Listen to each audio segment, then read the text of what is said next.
really saw family. My family lives in California. And I was playing with Mocha Trail helicopters, and we were trying to come up with stunts for Facebook. So Jenna was supposed to like cartwheel over the helicopter, so we practicing and trying to fly it. And then the wind, we just decided the wind was like, we'll just blow over that. Then I did the little doll talk with Anderson Silva because I knew he was fighting. And then we were calling people. And but yeah, we did get people like, yeah, right, this is him. Come on. Can't you tell my voice anyway? But yeah, we did that. So stay tuned to my Facebook page, also the J. Stan Frank official fan page.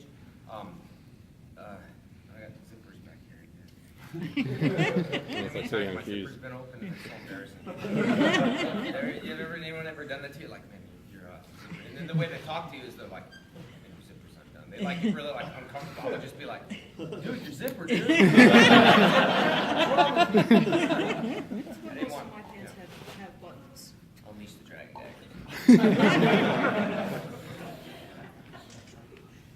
Make my monster grow. No. So where were we? All right. Jason, different Frank experience, everybody. Frank experience. First of all, I love doing these VIPs. Originally, it started because New York Comic Con was super huge lines, and I really like to have little smaller, intimate VIPs. And my whole purpose behind the VIP was is to kind of motivate people and stuff like that. So hopefully you can walk away with the question. And I mean, I can think, what's wrong with him? He's upset. Why? He said something that was said. Not me. Who upset the guy? Nobody? All right. You found out Zordon died? He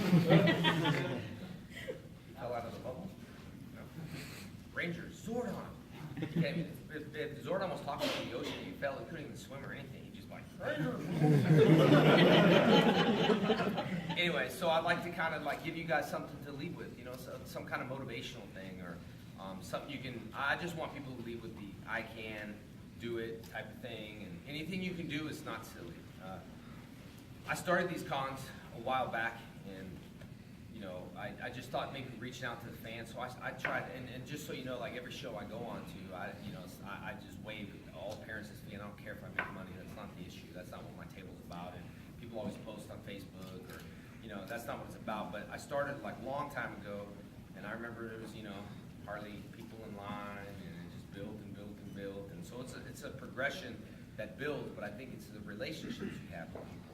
That's the only difference with me and other people, is that I'm here for the long term. I've been here since the long term. I don't pop out when it's like, oh, now I'm going to do it. I believe in it. And what happens is, I'll give you a story with Jesus and Intact Clothing Line. Now, I don't push that on people. We all have your own beliefs and all. I have my own beliefs. But nobody believed in the company. Like, they're like, oh, no. And the Army pulled it off the mat. So I try to really struggle to figure out how I can get this up there. So instantly we were like top sellers into the MMA, and I had everybody come back. Oh, I want to. Yeah, man, I'm going to definitely take your shirts. And I was like, no, not really. I don't want you carrying them. How come? I said, you didn't believe in it in the first place. So now only time people believe in it is when they see numbers. So all of a sudden they believe in you. If your mom says, don't do that, I don't, and then, wait a second, you not making money from that? Oh, you're so good at it, man. Just keep going, But most of the times moms are always encouraging, and they want you to follow your dreams. So think about it. My mom always said, I can follow my dream, and they give you the encouragement. So but where are those people now that gives you those encouragement? You get nothing but negativity. Sometimes on internet, you post something so nice, and you do something so nice for someone. Like I was telling you, a fan, I sign, I get hundreds of fan mail, and I read them all. I mean, you have to understand, I have 3 days off a week. I'm on tour like all the time, so I have to balance the family time. Even on Christmas, I took time out for my fans and called people, and and so I sign stuff, and I'll put it back in the envelope. Sometimes I can't write to Dear Smith. I will say thanks for the gift that they wrote, gave me a gift or something. So, I signed something for someone, and then I just read, like, they don't think I read, but I read everything, and I see a post like, I can't believe he didn't send me a free sticker, and I can't believe he didn't, he didn't sign, no letter, no explanation, and it was 2 months late, and I kind of felt like, man, like, you know what, I mean, I was a little behind, but at least you got it. I mean, you know what I mean? You can sit there and say you don't have it, so when I read stuff like that, I don't let it ruin it for everyone else. I don't let the fans just kind of suck me dry of negativity. You know what I mean? I got to be there for the other people. So it's not like we block people or anything like that. I just want everything to be positive. And so I want to be that guy for you all to be like, hey, I didn't have someone in my life, or this guy what it heard to say I can do it and I can achieve my goals. It's sort sort of what we had growing up. Now, some of us maybe didn't have that, you know, a father or mom and all that stuff, or a close relationship, something like that, but we can't let that hold us back for who we want to be. You know what I mean? So I always look at it and say, if I held myself back because I didn't have, you know, a lot of money and people were telling me no, I didn't let that hold me back. I just kind of built my future. And you guys can do that now. And it can start today. I mean, there's, you know, sometimes when you're off for a centimeter, and then the centimeter in due time, like, just take a little centimeter and just do this. Like, just start like this. And then in due time, like, it just gets this big. All of a sudden, you're at this big, huge problem now. That wasn't a huge problem. Maybe it was something that was said. That's why we need to get to the bottom of what that guy is, because we don't want to, he was a very nice guy yesterday. Don't want it to turn into a big issue. You know what I mean? And we have to kill it, like, right away. So if you're doing something you feel like it's just a miss, just rewind it and go back to the answer, to the answer that it's just off by a centimeter. And so nothing problem is too big that you can solve. You just think about it. Maybe you said something to your wife, that girlfriend, boyfriend, that it's just the way you say things. Obviously, it's a proven fact that he got upset for the way someone said something that maybe it wasn't supposed to be said that way. You know, and words are very, very touchy. When I post things on Facebook, I'm really touchy on my words. Stay away from kind of politics. And who goes for president? I say, hey, Zordon. Anyway, that's kind of what I like you all to get away with, just something like that. But I know we'll do some Power Ranger questions, fight questions, any other questions you all have that I can answer for you. I just want to put that in your head, so now I can feel like something was accomplished over a VIP versus just, you know, and you leave kind of like, that's why, do we have that guy's name? I don't worry about it.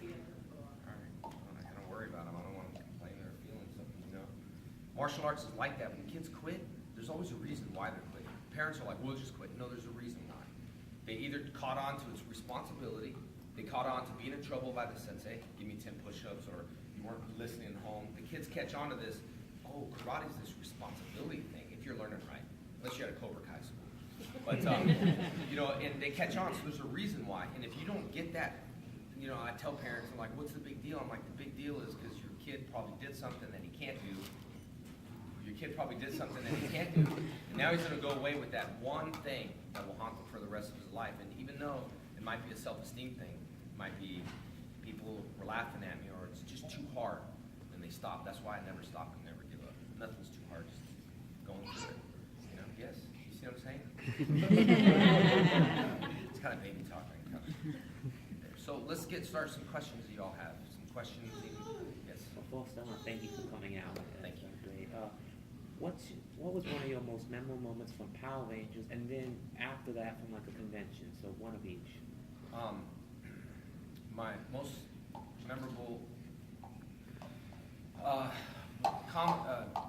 in regards to the cons, this is what I'm saying. Everybody told me I wasn't going to have fan base.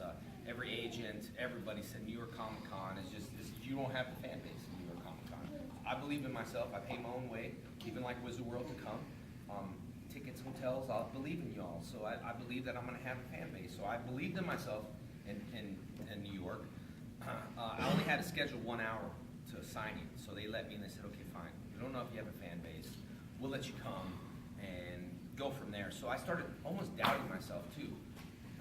I told Tammy, let's go to the New York, and all else fails, we'll have a nice trip, and we'll go do this hour.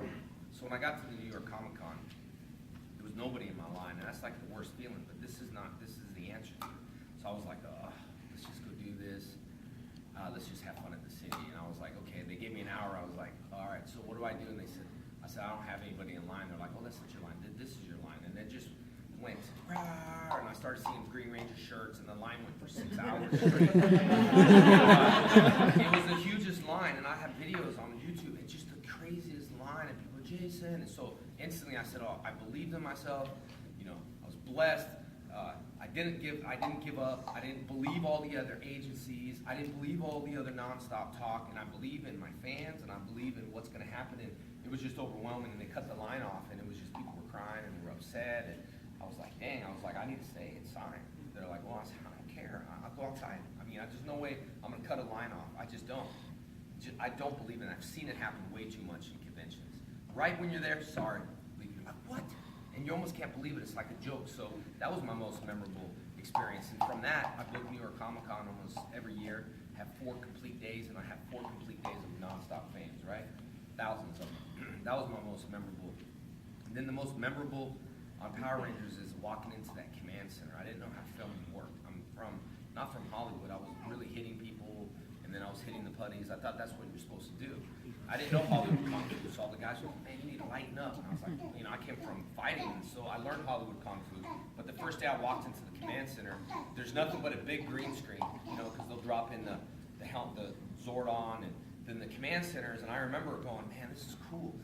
And I leaned against the command center, and it went like that. Because you see, everything's on wheels, so they're like, okay, let's shoot over here.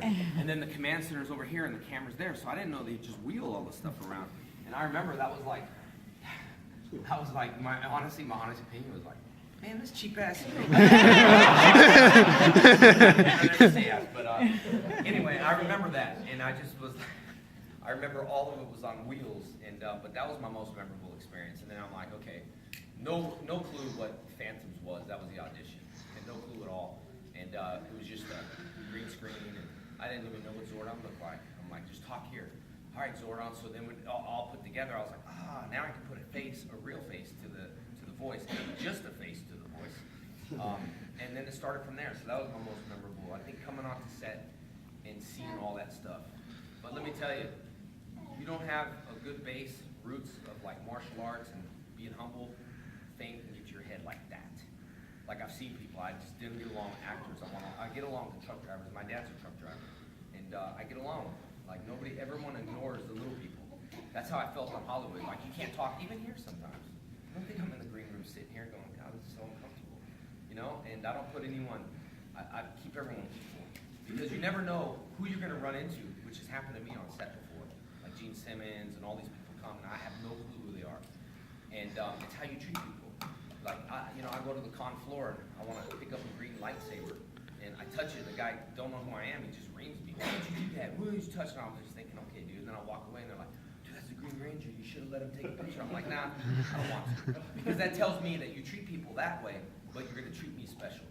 When people always said, I'm going to give you a free TV, I'm like, why? I'm like, why are you giving me free TV? I want to show, to make money. Well, once you get that guy a free TV that has no money, that's how I was all the time, and I just never understood it. The more famous you get and the richer you are, everyone wants to give you something free. You know what I mean? So it's great, and I appreciate it. Someone give us free dessert, right? Maybe all drinks, I drink sparkling water, and the guy recognized that. That's a nice gesture, but most of the time, I just rather help the guy behind me. If someone's gonna give me a free coffee, just give it behind. And people, it's good to see that. People, the heck? And then what's that, man? And you leave like a hero. I never say anything. So, but that was my most memorable experience.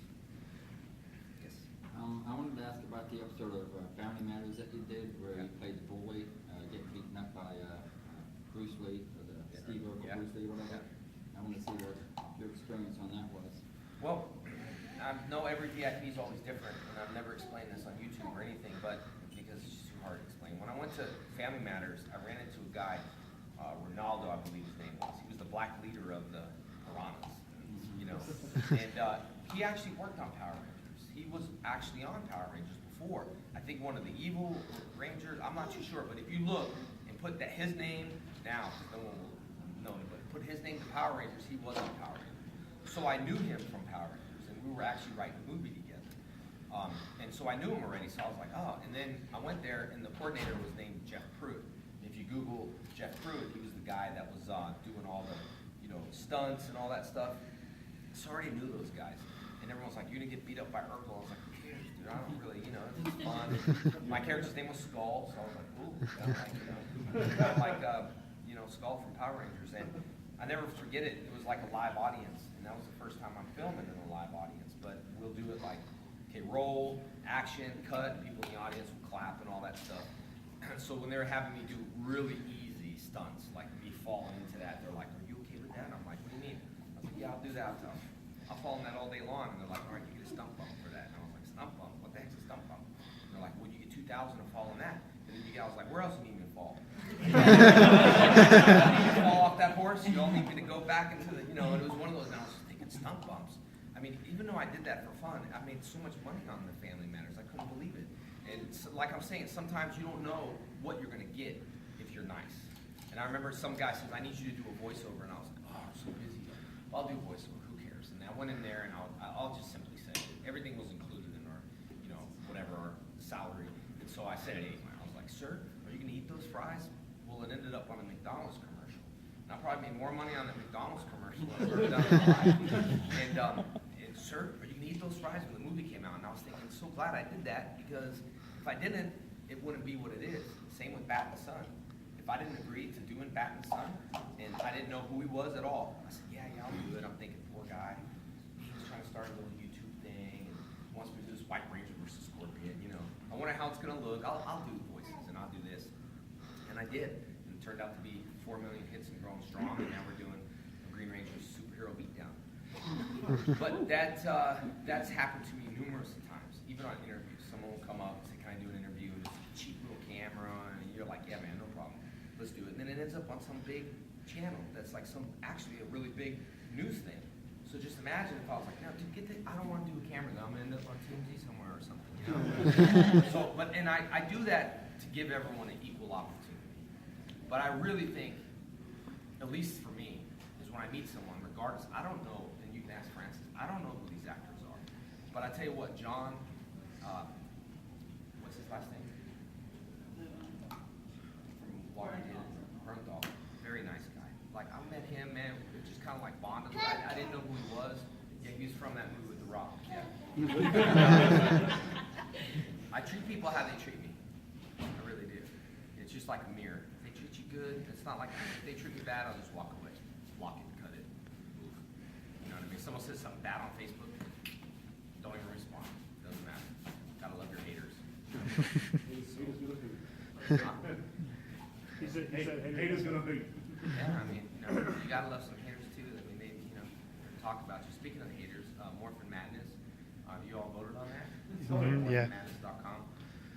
That just gives you an idea of how that whole thing, like, it was like, you know, they just kept voting, and that was 80%, and the next day Francis 33%. I'm like, how is it 33%? Because they just put this band together where they're like, let's vote Tommy down, Tommy, and they just kept voting, refresh, all day long. And I did complain. I said, you know, it's like cheating. That's like, you know, I told my fans to vote once a day. I didn't tell them to refresh their cookies, vote. Well, I let it go. I said, you know, as long as I know, God knows, and my fans know, it's fine. And the next day was fixed. You know, the Green Ranger won. So sometimes you just gotta like, just cut ties and don't let the negative come into your, because it's like cancer, man. You know, you ever talk to that person that's just so negative, and they'll walk away and they're like, thanks for talking, man, I feel much better. And then they leave you with all the residual problems. You're like, yeah, no problem, I'm glad you feel better. You know? Yes. Mine's not really a question, mine's more of a comment, and I'll try to make it quick. I'm not sure if you remember us, but about a year ago, we were talking to you on Facebook about our mom who had cancer, Yeah. and you kept on shooting Yeah, I remember. prayers. That's where I know y'all from. Yeah, and Somewhere. all this stuff, and I just want to let you know that they gave her 3 to 6 months to live, and it's almost a year, and she is now cancer-free. Yeah. And I just wanted to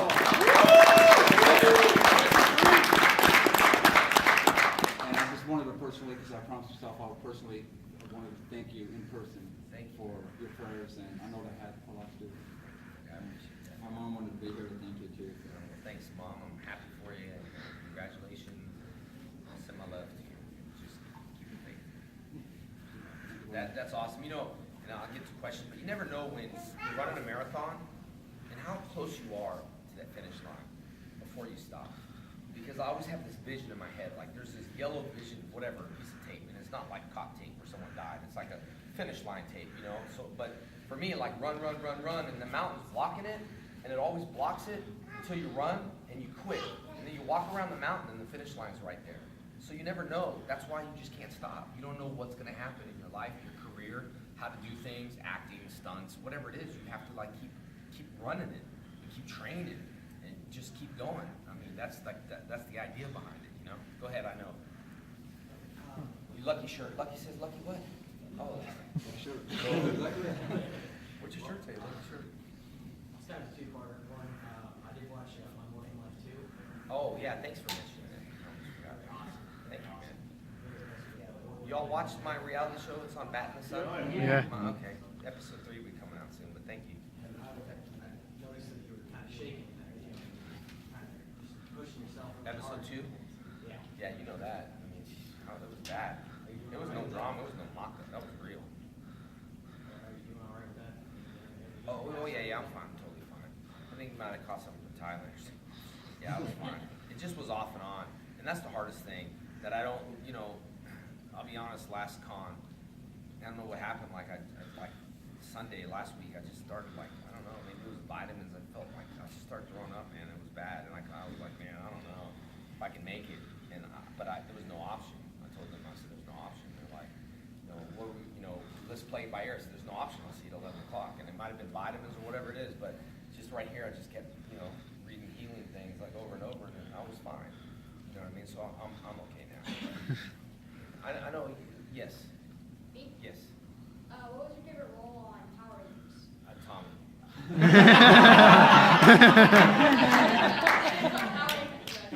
Actually, I take it back. It was fun to be a doctor. I don't know where I became a doctor, but it was like Dr. Oliver, Dr. O. Ranger. Yeah, which Ranger? I like the green. Everyone seems to be leaning towards the white, but I'm happy. I think the white is more popular because of Bat in the Sun. Because the White Ranger versus. But man, I like them all. I know green was the first Ranger I ever was, and it's kind of stuck in my head. You know what I mean? It's just always right here. But I was gonna ask, did you have a favorite Ranger that you worked with on the set, on like any series that you were on? yeah, I mean, Like one of my someone that best you were friends. with. Well, obviously Dave was my best friend. So when I hear that junk out there, I was mean and all. But he was my best friend. Like I stayed at his house and we'd hang out after set. So I mean, Dave was probably my best friend. He, next time you see him, tell him he killed my dog. It was by accident though. He babysitted my dog, and I went to Hawaii or something, and he didn't know how to tell me that the dog ate poison in my backyard. It was a puppy, and he was so scared to tell me. So like after a week when I was back, I was like, "So what's up, man? Where's my dog?" He was just like, "I gotta tell you something." So he didn't want to tell me over vacation. So next time, say, "Hey, I heard you killed JDF's dog." He'd be like, "Oh my God." I'm trying to think of questions like people can ask him that's like thrown off. He didn't mean to, but it ended up poison. But Dave, I would say Dave. My brother lived with them for struggling. And my brother who played Zeo, David Trueheart on Zeo, the long hair, he was going to be the Gold Ranger though. He was, and so I was leaning him towards the Gold Ranger. But he stayed at Dave's house for like a month, and Dave was gone. So like my brother took his car for like a week, and Dave was like, "Your brother stole my Mercedes, man, for a week." I'm like, "You got it back. He didn't steal it." But Dave was really nice to take care of my brother and all. Like, so I would probably say Dave. And again, I'm like a people's person. I work with a lot of Rangers. You might see some here, some. It's not that I don't get along. It's just who clicks in life. Who clicks? You all have friends like that. Because you have like 5 friends, you have 1 friend, they have 4 friends. You can't be forced to like the 4 friends as much as you like this guy, right? So I just kind of go with that. So Dave was definitely there for me, like a lot. Said so when I read stuff like I was mean to him and broke a brush over his head. That was just fun. I just went like this and the brush broke. He was like, "Why did you do that?" So I don't know. It was just one of those moves. But anyway. Yeah. Yes. Have you ever talked about the fight between you and CM Punk? Oh, yeah, CM Punk's the one that started that in the panel. I never stood up and said, "I want to fight CM Punk." They asked who would win a fight, and one of my fans is on there, and he says, "Yeah, would you fight him?" It was, "Yeah, I'd fight him." So then I took that as a professional challenge, and then he wanted to do MMA, so I was like, "Perfect, this would be a perfect opportunity." He's got fans, I got fans, we just go out there and do what we got to do. So, but I haven't heard from him. I mean, like most of the time, the Van Dam thing. Van Dam wanted to fight. I mean, his dream was to fight. So I was trying to help the guy out, and I think it would be a fun fan fight. And everyone's like, "He's old." I'm like, "So what? I'm 40. I'm old too. Let's just see 2 old people fight, like in the what's that movie? Grudge Match." Believe it or not, I like that movie. I was thinking, I'm gonna see 2 old people fight, and it was pretty good. You seen the Grudge Match? Yeah, it was with Stallone and Robert De Niro. Pretty funny, dude. It's pretty funny, and everything was funny because it was all social media driven. When they were fighting, all people were like, because that's the way it is now. You're an idiot or a jerk, and they're like, you know, so it was a pretty good movie. Yes. Stay so positive and composed with all the stress and everything. Like, I know you do all these shows and appearances, you own businesses and so many karate schools. Just have, you know, so much going on. Well, you know, I appreciate you acknowledge that, because no one's ever said that, like, out of any Q&A, no one's ever said that. And it is hard to balance, you know, and, man, what keeps me positive and going, I don't know, but one of the drivers took me here yesterday, and I was joking the whole way, and then he took me home at night, and I was joking the whole way, he's like, man, you got a lot of energy. I think it's tricking your mind to wake up in that mood and say, it's gonna be a great day. It's gonna be a great, no matter if I'm doing a con, it's not about that. It's gonna be a great day. It's gonna be a great day. Now listen, I don't sit up here to be like I'm Mr. Positive and I'm Mr. Yeah, I struggle. You know what I mean? Like we go through these ups and we go through these downs. And when I do struggle, I will look on Facebook to see, hey, if I'm struggling and this person and I'm bringing them up, then it needs to balance out somehow. That's why sometimes when I see all the negativity on Facebook and I'm having a bad day, it's been a bad day for me. Like, you know, if I see some negativity, they're blocked. I mean, I just can't handle it, you know, and it's very rarely that happens. But I try to stay positive, and I really think that you all can see from the show from day one is I'm passionate about what I do. When I was hired for 10 episodes, I was so happy. I was like, heck yeah, 10 episodes. Like, you're gonna die or whatever. I'm like, that's fine. Let's just do this. And so, honestly, I was happy to be Tommy. I never wanted to be the leader. That wasn't my intention to step up and go forcefully. I was so happy with what I did. Everyone else, they left for reasons, and I was happy. And they said they tried to better the show. But how can you better someone when you're better already? Don't try to better me when I'm better.